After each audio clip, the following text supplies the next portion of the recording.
Okay, so I thought we'd have a look at the Punisher, King of Killers, I should say, Book One from Marvel. This is written by Jason Aaron. It is a book that had some controversy around it because they changed the Punisher's logo.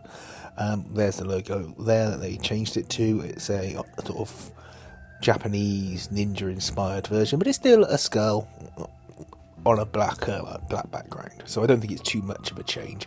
And to be fair, when you read the book, his logo appears throughout it in other forms anyway, so I don't think it's as controversial as it necessarily was made out to be. Anyway, you get a retelling of Frank's origin with his family being gunned down in the park. You get this nice montage here. I really like all these pictures as well. But the trouble is, what this montage does do is it reminds you of all the other Punisher runs and the good things about them. And the issue with this book is that they try to do something with Frank, which we all kind of knew was there anyway. But once they sort of put a more obvious label on it, it doesn't feel right, and it feels not something that I want to know about Frank Castle necessarily, or at least not have said outright. In this you have Frank, and he's in his ninja outfit already. He's got his logo. There's a group that are dressed in these sort of Greek helmets, and he's working with ninjas to take them down because they're selling weapons to bad people. And he wants to know who they work for, who's the head of their organisation. The guy won't tell.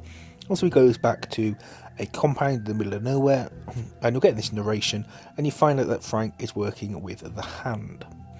The Hand are the ninja clan of assassins who most commonly turn up in Daredevil stories or Elektra stories. You see Frank has been given some people who are paedophiles, rapists, abusers, etc.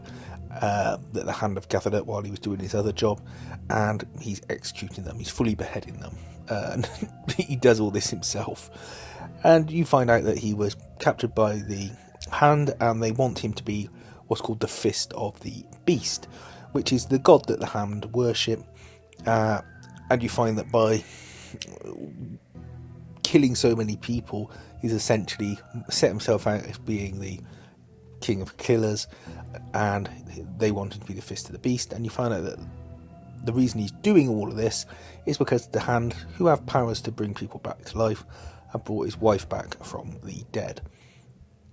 So far, so good. That's all in issue 1. Now, this is where the problems occur in issue 2, because what they do is they make out that Frank is a psychopath, and I know he is a psychopath, but they give you this additional backstory about how it wasn't the war that changed him, like in Garth Ennis's run, where you have the Punisher Born storyline, where he sort of snaps on the battlefield and it awakens his sort of dark feelings before the murder in the park. But no, even as a child, he is a proper classic textbook psychopath.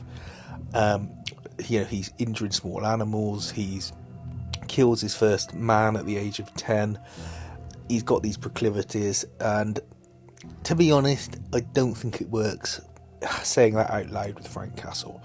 I think Garth Ennis hit it dead on with his Max run and the background he padded out for Frank in that, but you still need to feel that Frank had some form of good childhood, and that he has some good in him, and that he's just been pushed too far.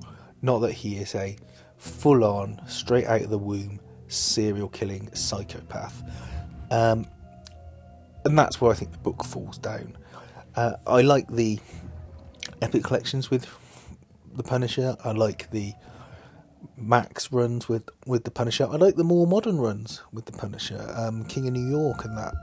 Great runs. They're fun, they're action, they tell you where you're going with the story and you get there.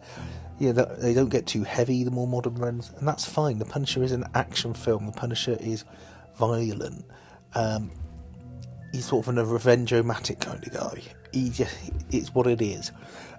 But this just, Jason Aaron is a great writer, but I just think he pushes his luck too far with what fans would be expected to take on board with the Punisher, and tries to inject this psychopathy into him, and I didn't like it. Okay, I mean, the story itself is fine, great art, nice bit of action, good, scenes in it, but the sort of general overarching thesis that Jason Aaron has for the Punisher just didn't do it for me. The book ends with Daredevil turning up. I won't say why or when he turns up, but he turns up. Events leading to that I will keep quiet about, but I'll be interested to see where it goes after this. But certainly these first 190 odd pages just didn't do it for me. If you see this cheap digitally to pick up and you're intrigued, by all means grab it. If you see it as a trade, again, grab it if you like the Punisher. You get a good value for money for a trade. It's certainly not one of these 112 page trades that you'll get. Whether Marvel will price it up, again, I'm not sure. You'll have to have a look at the prices and see how they vary.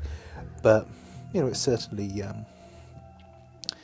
certainly something that if you're a fan of Jason Aaron you might like. But honestly, I wouldn't recommend this to anyone if you're looking for some classic Punisher, let's say. Let me know what you think about it. Do you like the extra backstory people gave Frank in this? Is this something that you were really pleased with? Let me know, and thanks for watching.